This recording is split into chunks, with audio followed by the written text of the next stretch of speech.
heralded as a win for the writers, that material by AI is not considered to be literary material. That is a legal definition under the context of the contract.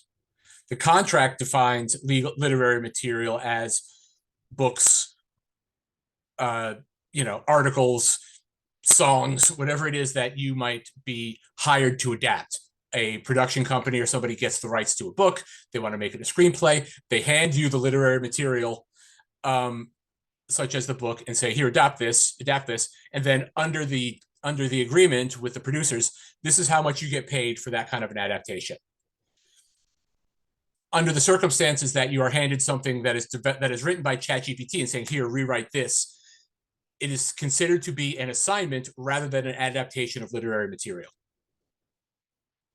Okay, so for example, in the days before ChatGPT, like the day before yesterday,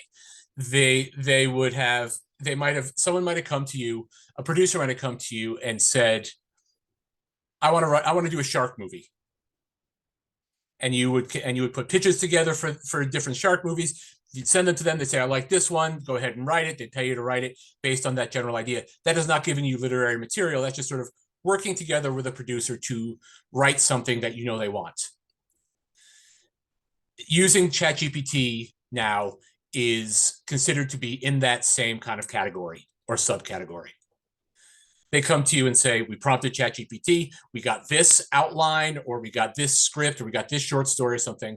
Now I want you to adapt it into a screenplay. That is considered the first draft. And so it is considered an original work, not literary material to be adapted. So this victory, quote unquote victory for the writers, I think is merely a categorization of the interaction between the writer, the producer, and ChatGPT. And I think one that benefits the writers, which is great because it means you get paid more. And secondly, one that I think is accurate. I mean, I think that is the way we should be thinking about AI. I think a lot of the anti-ChatGPT and so on sentiment out there is very, I think that it comes from a place of an existential crisis. Writers worried about being replaced by AI and so on.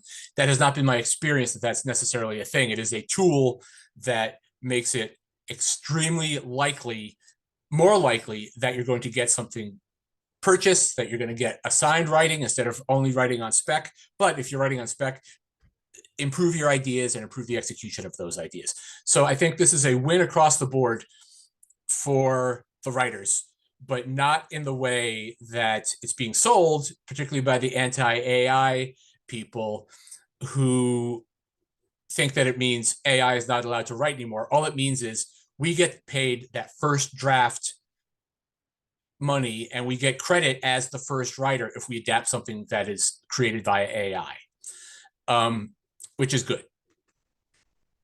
But it does not eliminate AI as a tool. So here's some more rules for GAI-produced written material.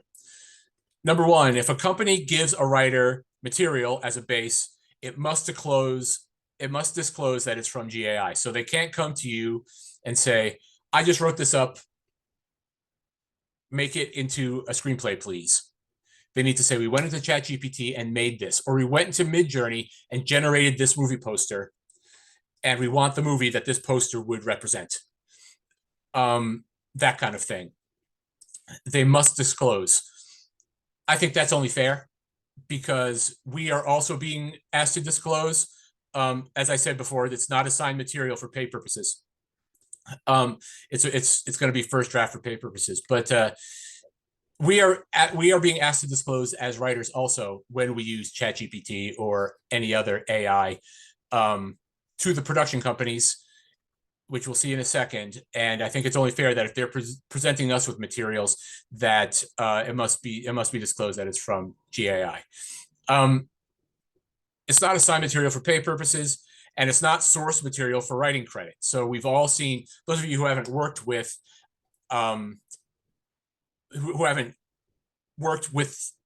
production companies or studios or under WGA contracts. I'm not a WGA member, but very often when I'm negotiating as an independent with somebody to pay me to write, I use the WGA as sort of a foundational document. I'm like, well, here's what you would expect to get, for what you would expect to pay if this were WGA.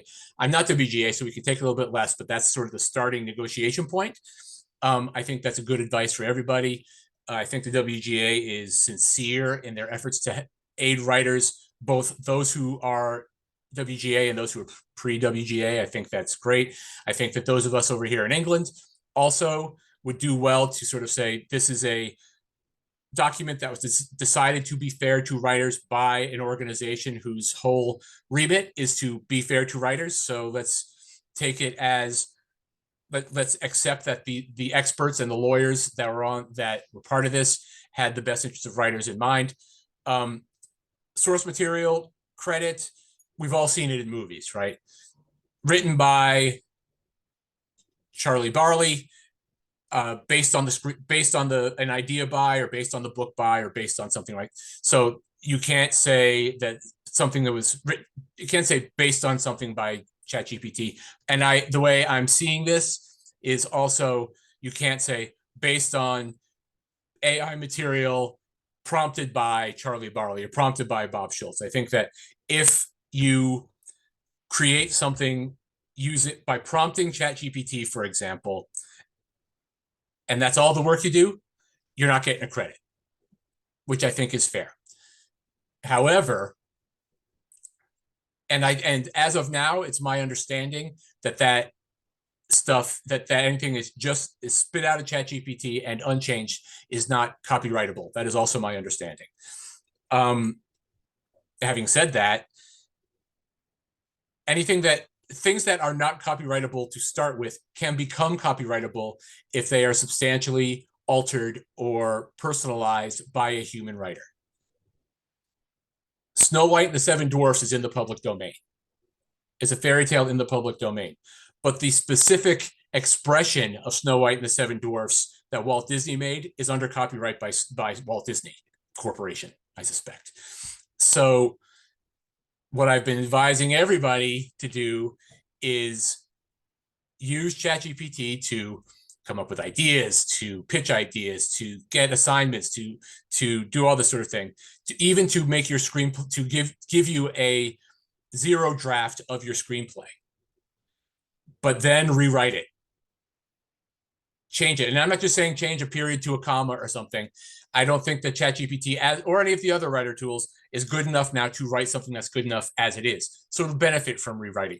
But the things that are going to get you work, your specific voice, your sense of humor, good character turns, all this sort of thing, what characters are doing and how they behave and why they do what they do, subtext, all this kind of thing, is going to come from you. Exactly the sort of thing that you're probably adding in your rewriting process anyway. It's just you're starting that rewriting process 6 weeks earlier than you would be starting it if you wrote that zero draft yourself the first time around. This doesn't affect eligibility for separated rights. This is an arbitration clause. Like if you write a draft and then they take that draft and then they send it to another writer, and that writer does a punch up and so on, and you have to go into arbitration to decide who gets credit where and in what order and how it's going to go down. Those separation of rights is not affected by the use of GAI. So if you use ChatGPT to generate the first draft, let's say to generate the zero draft, and you rewrite it, and then they send it off to another writer to do a rewrite, they can't say, well, you're not getting credit for the draft you did because you used ChatGPT in the first place, or used ChatGPT to help you. It is not a factor. As long as your draft is acceptable under everything else in the agreement, then it's acceptable regardless of the other thing. This is section D is a section that is used to protect the companies. They are, of course, parties in this contract as well. Writers must adhere to company policies regarding GAI use. So each company is going to have their own kind of rules about whether or not they're going to use generative artificial intelligence. Some will say no use of it at all whatsoever, full stop.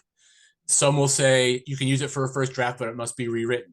Some will say you can use ChatGPT, but not Midjourney or something. They're all going to be different, and they're all going to be different under this contract. And then those of us who don't work under the contract, either non-guild members or members who are not working with AMPTP companies, or writers who are not working with AMPTP companies, or like me, I am working with several companies right now on scripts for movies. Tomorrow I'm actually going to a set of a movie that I wrote that is being shot in London tomorrow. Tomorrow's one of the days. Tomorrow's the only day I'm going. But it's all these different rules are going to be beholden to us as writers to understand what the company's policies are, that who we're working with. I wouldn't necessarily rely on the companies to say, just so you know, these are our rules. I would ask upfront, what are your rules on this kind of thing? And writers must get company consent to use GAI. Now, this is important. In December, I'm going to do a course on pitching now, pitching using AI and pitching in the world where AI now exists. And more I'm finding that getting company consent is, of course, important. Doing it up front is, of course, important. But even more important is, I think, this is my advice to you, don't think of it in terms of something you must get them to agree to. Think of it as a feature, not a bug. This is a fantastic advantage for writers being able to use things like ChatGPT. And it's a fantastic advantage for producers and companies also to be able to use ChatGPT. It helps with deadlines. It helps with budget. It helps with speed. It helps with all these different things that producers are concerned about that we might not be so concerned about when we are just sitting writing a spec that we just love the idea in writing it. In a nutshell, here's my talk on pitching. Before, you know what? I'll talk about it another time. I need to stay focused on this. But we have to get company consent to use GAI. So when you're talking to the company right up front, say, I can write this using GAI and you can have it tomorrow. And if they say, no, we can't use GAI, then it's like, fine, I can still write it. It's just going to take 6 weeks, and if they agree, that's great. But you've got the assignment either way.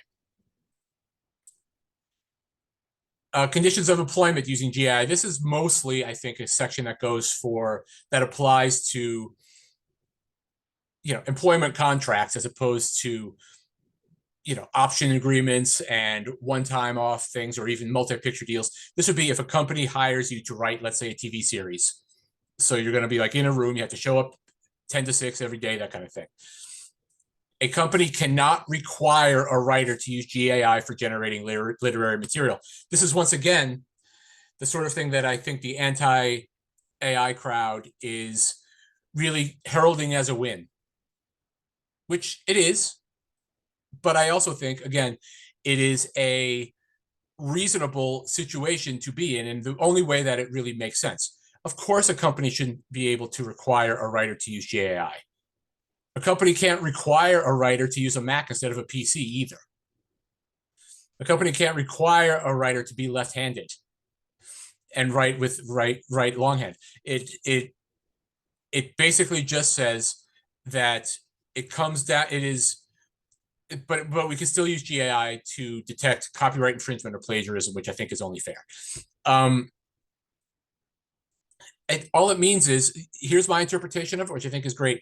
The use of generative AI, such as ChatGPT or whatever, now falls within the purview of what the writer wants rather than what the producer wants. And that's how it should be. We should, as writers, should get to choose the tools we use. What do I suspect is going to happen? What do I anticipate is going to happen? The company can't require me to use GAI. But if if I, a writer who uses GAI, goes to them and says, you can have it tomorrow, and another writer who doesn't use GAI goes to them and says, you can have it in 6 weeks, who are you going to go with? Who are they going to go with for this project that they're hot on right now, who they have financing in place for right now? In 6 weeks, that could cool off. I think there's going to be a lot of not asking the question and not requiring it, but going with the writer who uses ChatGPT or whatever. I think there are just too many advantages from a producer's perspective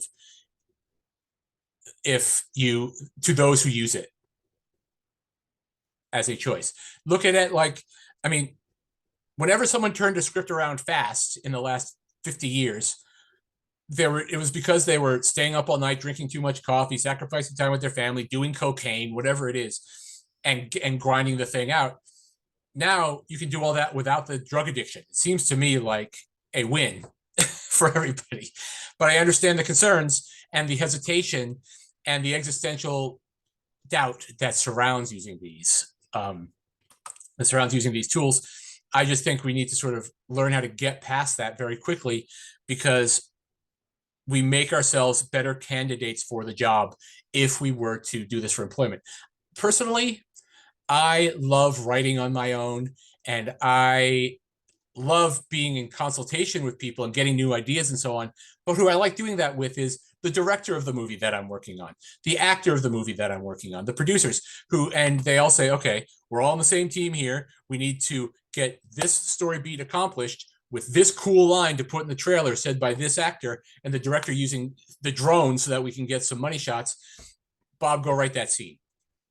Instead of being in a writer's room with 20 other people, some of whom maybe I don't get along with and click and so on. That's just me. I know some of the best, and I mean best, storytelling ever made has been done in that writer's room environment. I'm just not someone who flourishes in that environment.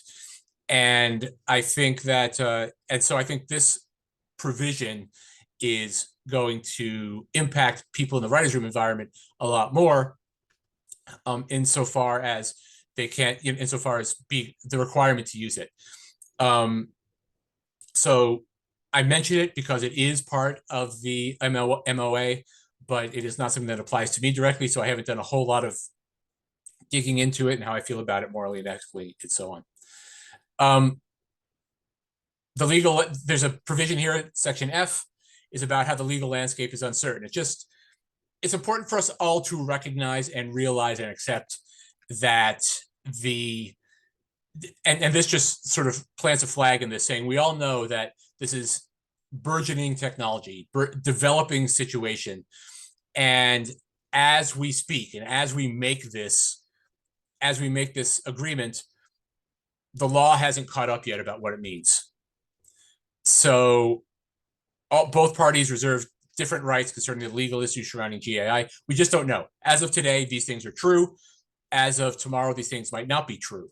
As of today, you can't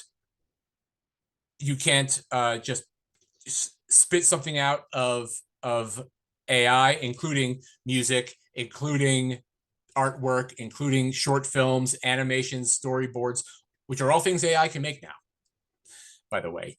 You can't copyright any of those things without human intervention on them. I personally don't think any of those things are good enough yet that would be an issue. But but as of right now, you can't copyright them as is.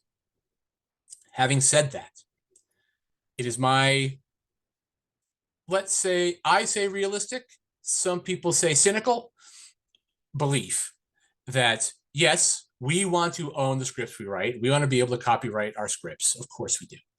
But you know who else wants to own the things that they produce and create? Disney, Paramount, Warner Brothers, Netflix, Amazon. You know what all those companies have in common? They create content. They want to own that content. They have tons of money, tons of power, tons of influence with politicians who can change those copyright laws. So do I think that we can't copyright things that are just spit out of AI? Do I think that rule is going to change? Probably within my lifetime at 53. Yes, I do. I think copyright, the way we know it today, will be changed in, I'm going to say 2025, because 2024 is an election year in America. 2025, everyone's going to have their, that's when the changes are going to start to come. So we need to be ready for that. People who are saying copyright law says I can't do this are right in 2023. But you writers who are here and myself need to not be thinking about 2023, because anything we've written today and that we sell tomorrow is going to be getting produced in 2025, 2024, and into 2025. 2025 feels like the future, but what we are creating right now is for the market at that time.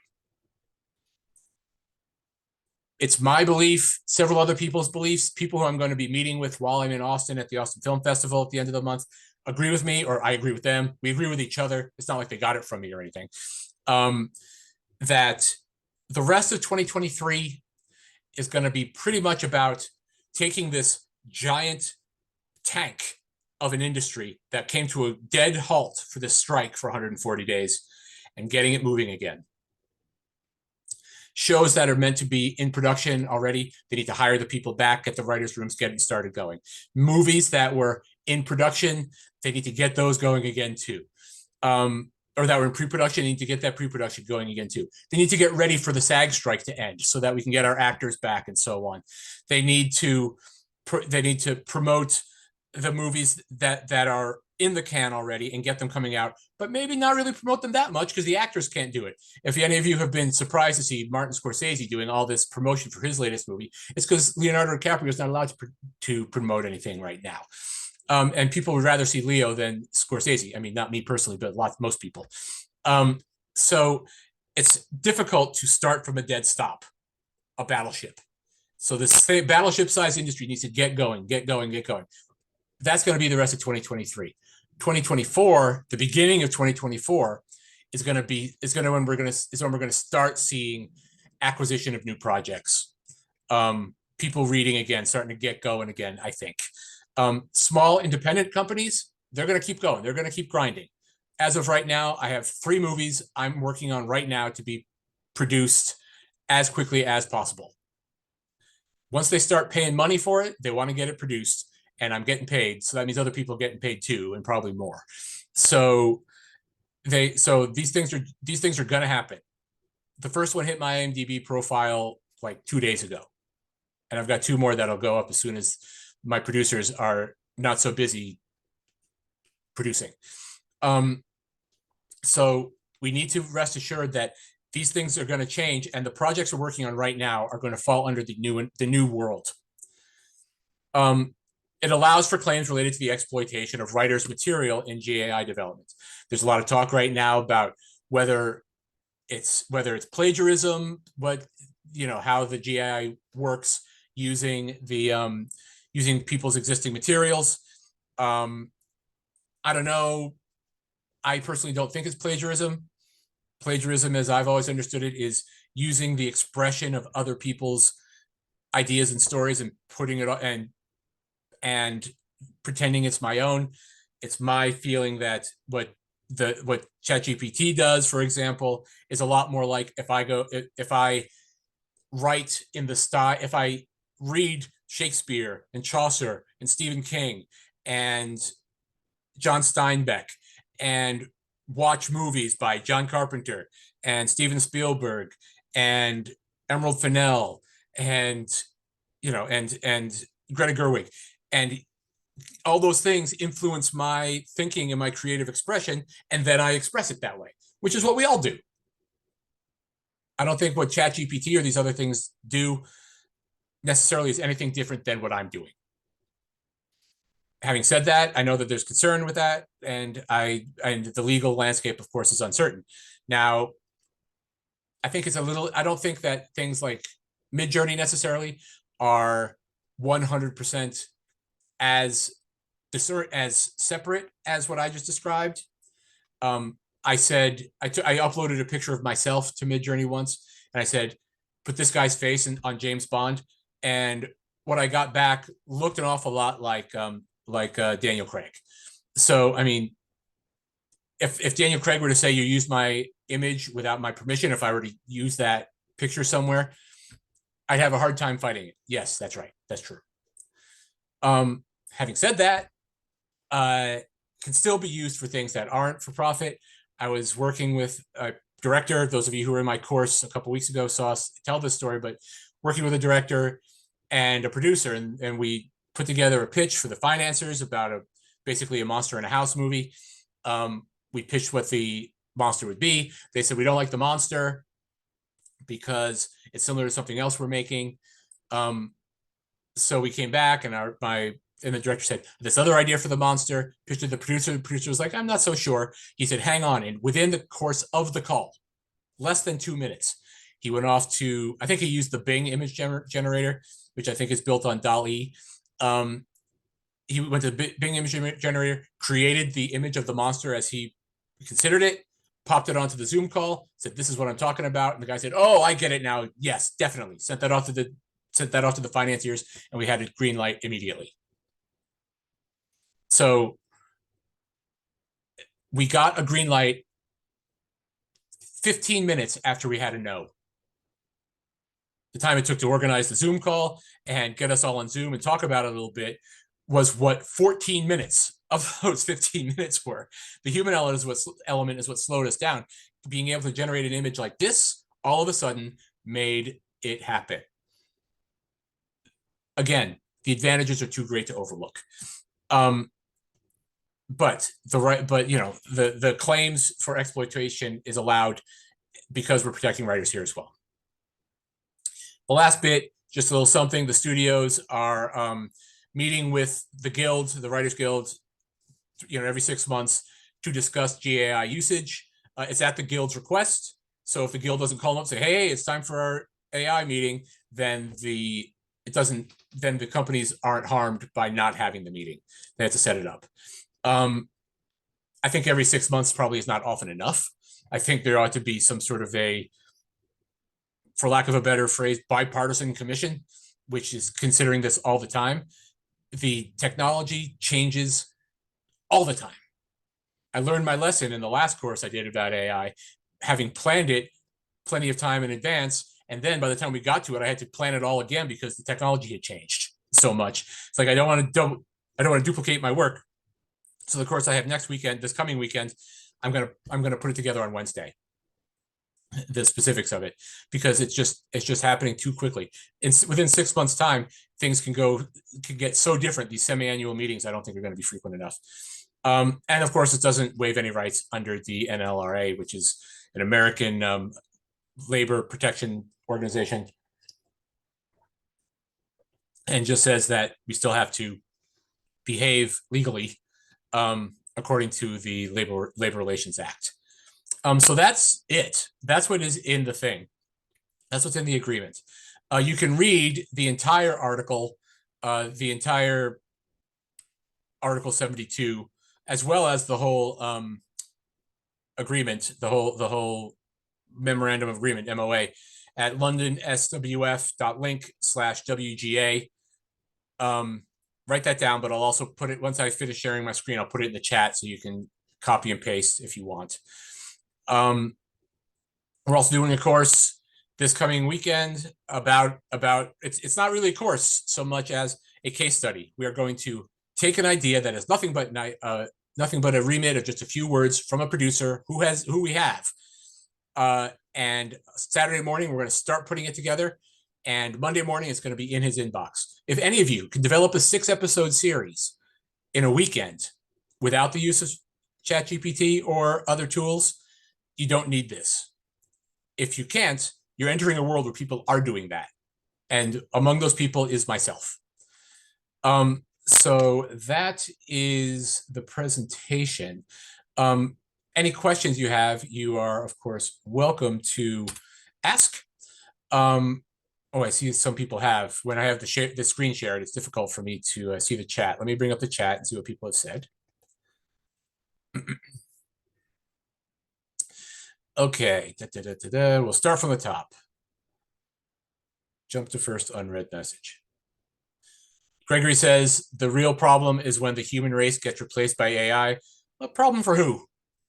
I mean, if AI is replacing me doing terrible tasks and I get to sit on the beach and drink pina coladas perfectly constructed because AI knows how to make the perfect recipe, you're not going to hear me complaining. Um,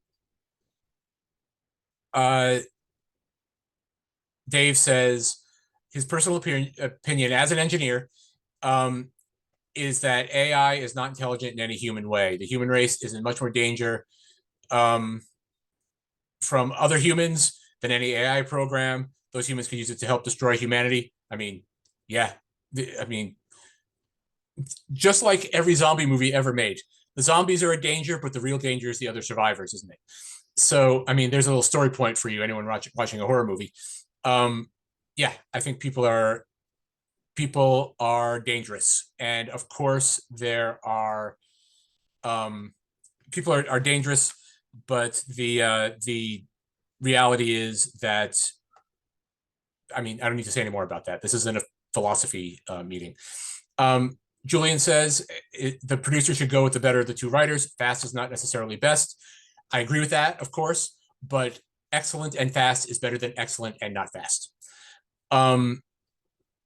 Gregory says again, problem will be when AI is running the legal processes and the rest of the world. Sure.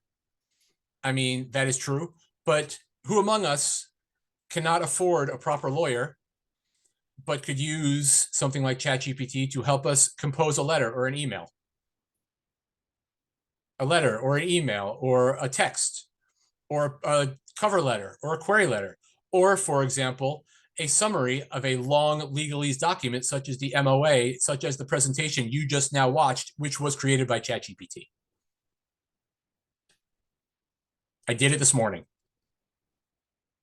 I had to bring my dog to the vet. I had a story meeting about this movie I'm working on. I had to eat food. I had to get I had to do another pitch for somebody else. I had 10 things to do this morning. And I said, copy, paste. Hey, here's this MOA section. Summarize it for me, ChatGPT. Went off, did my thing, came back, turned it into a PowerPoint presentation in no time flat, and here we are. Could anyone tell? Hands up. I mean, I'm fine if you could. I mean, that's what we're talking about. That's the world we're in right now. You all just accepted some ChatGPT content without knowing it, and there we are. Question by James. During the last AI session, Chris and I checked, during the last one we held, James checked on a Birmingham theater's play competition. The rule said that that he was interested in entering, There was nothing in them about ChatGPT, about AI, and they said, unfortunately, we do not accept the use of AI in any submission in this competition. The script must be entirely your own work. Okay, that's their rules, man. I mean, I'm never going to suggest you try to end around their rules. Submit something you've written yourself, or find a contest that allows it. I think that if it's not in their rules, and then you ask and they say no, it falls upon them to put it in their rules. But if they say not to use it in any way, he asks if any preparatory work done by AI is of no consequence to them, but the completed script must be your own. Would that be the right interpretation? Do I think? I don't know, man. I wasn't part of the competition. I just quickly read something in a chat regarding it. I am not. Look, a lot of people out there believe that using AI tools is, by its definition, duplicitous and lying and dishonest. I don't believe it is, but I also don't necessarily think we should give more ammunition to the people who do believe that by lying about it, lying by omission, whatever else. I'm proud of the stuff I've written without the help of ChatGPT, and I'm proud of the stuff I've written with the help of ChatGPT. I'm a writer, and that's what I do. And I'm a rewriter. One of these projects I'm working on right now, The producer got back the script from the original writer, didn't care for it. So they came to me because they worked with me before. They came to me and said, can you fix this? I want the tone to be different. I want the style to be different. I want the action sequences to be better and more frequent. I want it to be shorter. They gave me the list of things to do. And I'm rewriting it right now. Without ChatGPT. It's just, in this case, easier for me to do without it. But I'm doing it right now. How is what I'm doing different from if I was rewriting something that I had gotten taken out of ChatGPT? Linda, I saw you raise your hand. Yeah. Hi, Bob. Thank you very much. That was really helpful. And what I've got out of that is sort of the opportunity to harness AI for the positive. And so we should think more about the positive rather than the sort of negative side of it. I'm very new to this. Have you written the first draft of a screenplay using AI? And if you have, what sort of result do you get from it? I technically, yes. In reality, though, I mean, I don't know how many of us here are outliners and how many of us are pantsers, but I'm a pantser. I fly by the seat of my pants a lot of the time. And so what I wind up with at the beginning is what I think a lot of people call, Meg LaFauve and Lorraine McKenna call like a vomit draft. I call it a zero draft, like it's even before the first draft. So I would characterize what I get out of ChatGPT to be a zero draft, but a better zero draft than I ever write myself. The structure is solid. The story beats are solid. What happens is solid. What's not solid?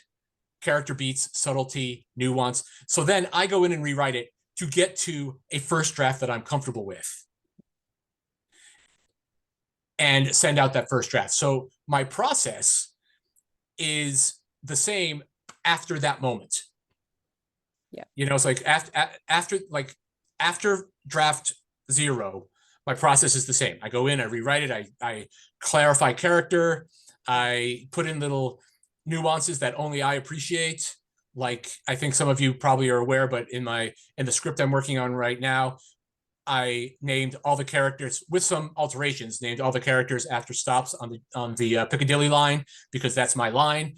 So, the main character is named after Holloway Road, because that's my stop, that kind of thing. So like these little moments, these little tweaks, these little bits of flavor that sort of take your script from just a series of instructions for cast and crew to follow to an actual story, they come from me. So the results have been fine but dry. Fine but sort of not very human, to answer your question. It is instead, and that's what I bring to the table. And if I'm being honest, that's what I like the most about writing anyway, is that stuff. Making the characters sing, putting my own voice into it, telling a story that makes me interesting. The action elements, writing them in a tone that makes producers or whoever makes readers laugh or scared or whatever else. That's the stuff I like. To me, that's the creative side, the right brain side, more so than the hitting the beats stuff. I can teach the hitting the beats stuff and I know it well. But if you say to ChatGPT, write me an outline for this story using the Save the Cat beat sheet or using the Joseph Campbell Hero's Journey or whatever, it will do it. That is something very analytical. And a lot of my zero drafts don't do that. It's just because I try to shut off that analytical part of my brain and just write and write and write. So the results have been what I would consider better than my traditional zero draft, allowing me to get to my first draft and in orders of magnitude less time. Yeah. It's like, it's at that point, you don't measure who's going to win the 1,000 meter race by who's ahead in the first 100 meters. But it puts me way out in front in those first 100 meters. And then it's up to me to sort of continue carrying the ball. So I'm sorry, those of us who tend to who tend to not write or procrastinate or look for excuses not to write, you're still going to need to do that. I have good news for those of us who write well and then all of a sudden hit a brick wall and don't know how to write ourselves out of that corner. You can go into ChatGPT or one of these other tools and say, I'm a screenwriter, and I just created a situation where my character is trapped in a locked room and the room is on fire and the bad guys are outside with guns. Give me 15 options on how to get out of it, and it will do it in 1 minute's time. And you can pick one, you can pick several, you can ask it to tweak one to make it to what you want, or you can just use them as to like spark ideas of what to do. So it can inspire you. In that way, it's like having, I don't know how many of us have ever written with writing partners. I have, some to great effect, some to not as great effect, but I've never had a writing partner who was available to me 24 hours a day, 7 days a week, always with good ideas and as many ideas as I want. And now I have one of those. Oh. So, and just one related question, which I see someone just put into the draft. Have you used ChatGPT as your main generator, or have you used other ones? I take the advice. In the previous course I did, Stephen Follows was a guest speaker, and Stephen gave this advice sort of in an offhanded way, but one which I think really hits the bullseye, which is it's better use of your time to get good at one AI tool than to sample all the different tools. There are just too many of them, and they exist there are too many of them, and there are more every day. Some have pros and cons. You could do a little bit of research, but ultimately, for a lot of us, I think this could turn into a circumstance where we use it as another excuse not to write. You know, it's like, I'm just going to try all these different AI tools, and when I find the right one, then I'll go. And you wind up trying and trying and trying and trying and trying. However, one of the disadvantages of ChatGPT has been that it only has data in it up till 2021. So more recent developments and so on that you might turn to it for wouldn't be able to speak to those things. It's great at doing things like analyzing the legal document because it doesn't need to know what happened in the negotiation with the WGA and so on. It just needs, I put in there, here's what this is, interpret it for me. However, as of, give me a second here.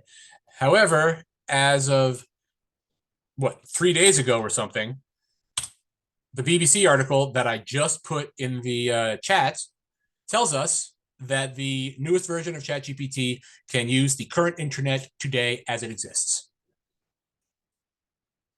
You could ask ChatGPT within no time. I don't know if it's fully been deployed yet, or if it's just to beta users or whatever, but within very little time, you could ask ChatGPT to summarize for me the terrible baseball season the Boston Red Sox had and why, and it will be able to do that.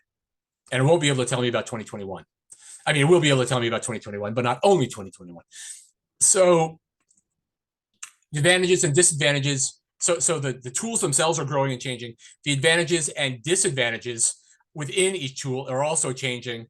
It says it's everything is moving too super fast. It is just moving too fast to sort of wait for it to stop before you jump on the train. It is pulling out of the station and going 100 miles already, and it's only going to go 1,000 miles an hour. So if you want to get on the train, get on and figure out and learn how to operate that train while you're in motion. I have sort of moved around in the chat a little bit, so let me. There's a legal processes question. Problem with AI is people are being told that no streamer or TV channel will screen it. I think that's probably false, or I think that's probably not necessarily true anymore, or it won't be true for everyone in a moment. Why is it so dangerous is the question. Why is AI so dangerous? Greg is being asked regarding it, and I agree. I don't think it's that dangerous. even to us, particularly to us, I think it's a tool that we can use to excel, especially those of us who don't have existing contracts, who aren't in writers' rooms, who don't work all the time, who are trying to break in. The speed thing is an advantage. If you can, I mean, you still need to write well. Julian's right about that. But if you can write well fast, all of a sudden you have an advantage to people who don't make the calls, for people who receive the calls and say, people are getting calls all day long saying, can you write this for me? I get those calls now. 6 months ago, I wasn't getting those calls. Now I'm getting the calls, well, emails really, texts really, but now I'm getting the call saying, can you write this for me? Because I still write very well, and I'm getting people to read my stuff because I can give it to them tomorrow. I'm not exaggerating when I tell you this. My most successful pitch for the last 6 months has been talk to the producer and say, what do you want? And the second line of my pitch is after they tell me what they want, I say, you'll have 10 log lines in your inbox in 15 minutes. I'm not pitching something I've written hoping they want it. I'm asking what they want and pitching them that. You don't have to be Kreskin to figure out that that is a much more high percentage approach. You still have to deliver, man. You still have to write well using these tools. But these pitches work because you're giving people what they want instead of hoping they want what you already have. Scrolling on down, scrolling on down, scrolling on down. Greg asks, I'm sorry, Greg, I know it's a direct message, but I'm going to announce it to everybody. Is there going to be a recording of this available? Yeah, I'm recording it. It'll be up on my YouTube page as soon as Zoom finishes with whatever hocus pocus it does with the video, and I can get it up there. Look for it tomorrow. I will put it on my usual spots, my WhatsApp groups, my social media, and so on. A link to it. It's also going to be on the I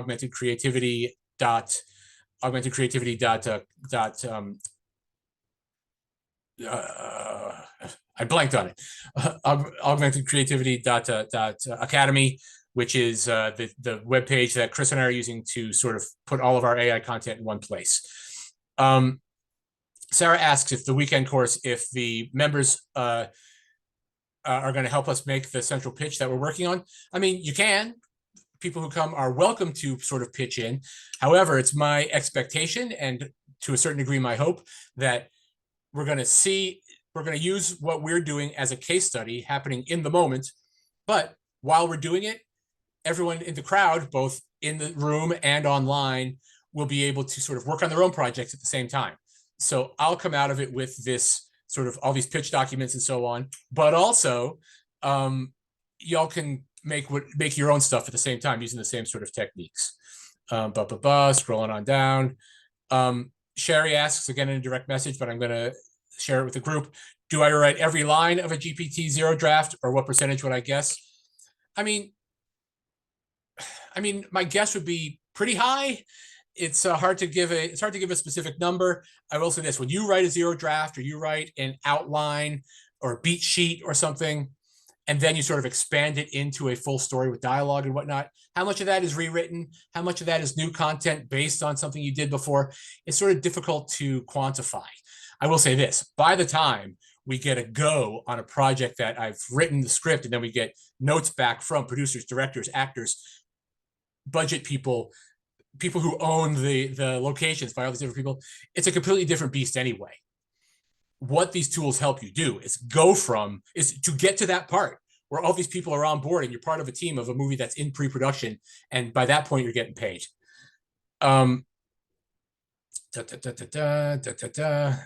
Greg asks which ones do I use. I mentioned that before, and then we're getting down to my thing. Augusta, hi Augusta, nice to see you. Augusta's hear from you. Augusta's a new addition to our AI WhatsApp group. She was wondering about feeding high quantities of information into GPT to get what you want. For example, a large number of different research papers and transcripts to describe an outline for a documentary, specific biography to generate ideas for a story. I would answer that question by saying this. ChatGPT is a brand new puppy. Any of us who've owned a puppy know that, one, they will do anything to please you. including lie. ChatGPT will lie and imagine and make stuff up. It will say, this is the fact, these are the facts, and completely make them up. You want to have some fun? Go into ChatGPT and ask it to write a bio of yourself. You'll be thrilled to learn about the Nobel Prizes you've won. Okay, so ChatGPT will lie. So anything that is fact-based, like a documentary, I would say confirm anything it says anyway, because that's not going to work. So number one, ChatGPT will do anything to impress you like a new puppy. Another way it's like a new puppy, it's awesome almost all the time. You love having them around. They're fun. They're great. It's terrific. It's awesome. And the third way that it is like a new puppy, it shits on the floor sometimes. Sometimes it just completely blows it. Same is true of some of the art programs I've experimented with. Sometimes it's just wrong. Sometimes it's just bad. Sometimes it gives you bad results. It shits on the floor. Now, having said that, in order to get something that shit on the floor, it's taken you 30 seconds of your time to get the shitty result. Which means to fix the result 5 more times, it'll only take you 2.5 more minutes of your life. Imagine you've hired an artist to create some concept art for you, and they get it wrong. You've paid them for it. How much time has it taken for it? Maybe it's your own fault for giving them a bad explanation of what you need. So now you can get something else instead. And you ask them for a second round on it. It's going to take you months if they're good and they're busy, and perhaps more money to get that fixed. Anyone who's a friend of mine on Facebook, in the WhatsApp groups, on Blue Sky or on Twitter, sees that my profile photo is myself as a Pixar character. And I defy you to tell me that it does not look like me and it was not made by Pixar, but it wasn't. It was made by Midjourney. So you get good results as long as you know what to ask and how to ask it, and that takes practice. We'll talk a little bit about that this coming weekend. Linda is just saying thank you and having to leave. Everyone needs to leave because their lunch is ending. I appreciate you being with me this whole time. Sarah asks which tools I use. I use ChatGPT almost exclusively because I am almost exclusively a writer. I've dabbled a little bit in making comic books. I've dabbled a little bit in doing some storyboards. Not to the point where I can recommend anything just yet. But I think that ChatGPT with its ongoing, and ChatGPT is going to start doing art as well. So I would say start there. Also, there's a free version, which allows you to sort of experiment before you go to the paid version, which I think is very helpful. I see Dave answered Augusta's question in the chat. So Augusta, if mine wasn't satisfying to you, or even if it was, see what Dave's answer was. Thank you, Alex. Thank you, everyone who is leaving, and thank you for letting me know. Gregory is writing short stories. I recommend ChatGPT to help that. And people are just saying goodbye and thank you. So I guess that's it. Unless there are any final questions from the people in the room? As we're just approaching an hour, so that's a nice round number. All right, everyone. Thanks for coming. I'm going to put a link. I'm going to put a couple more links in the chat. This is the link to the event, to the course we have coming up this weekend, and this is the link to the full MOA, which I gave you in the presentation, but just in case you need it, there it is there too. So if you want to read the whole legal document of the agreement. Thanks everyone for coming. Y'all can contact me in all the usual ways. If none of you know how, you can find me on all the usual things, all the usual socials. I'm out there, or ask somebody you know, or anywhere that you've learned about this. Go to that group because I'm in there. Thank you again. Love you all. Stay good. Write with joy and confidence. Wakanda forever. Enjoy the rest of your day. Bye-bye.